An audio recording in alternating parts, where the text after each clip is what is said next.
हम आपको अपने पिता की बात बता रहे हैं। हमारे पिता जिस दिन हम भागे उसके 3 दिन बाद हमको पकड़ा गया।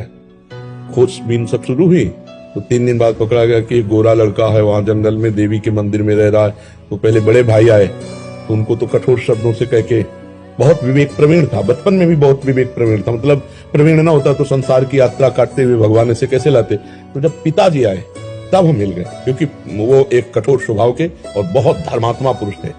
उनकी हम आंखों में कभी आंसू नहीं देखा। बहुत ही दृढ़, सर्दी गर्मी भूख प्यास सब बर्दाश्त करके संतों की सेवा करना, गरज से एकदम किसान आदमी ऐसे। तो जब वो आए तो हमारे मन में आया कि मारेंगे अगर हम आंख खुलेंगे, बात करेंगे तो उत्तर हमारा मानेंगे नहीं है, और इनकी हम अवहेलना कर नहीं सकते। तो आंख मूंद के बैठ गए। जो ही देखा पिताजी आ रहे तो आंख मूंद के बैठ। वो नजदीक आए अपने स्वभाव से, उठ खड़ा हो, नहीं खड़े, खड़ा हो, नहीं खड़े।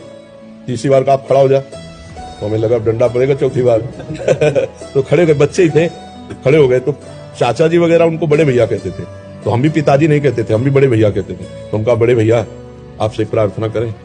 उनका बताओ। हम कहा ये जिंदगी भगवान के नाम है, आप चाहे काट डालो ना घर जाएंगे ना आपकी बात मानेंगे। तो हम उनकी कृपा की बात बता रहे। एकदम चैप्टर बदल गया, जैसे भगवान की कृपा ना। तो उनका सच्ची, हम कहा आपसे सच्ची बात करें, घर नहीं जाओगे करना, कभी जिंदगी में ब्याह नहीं करोगे करना।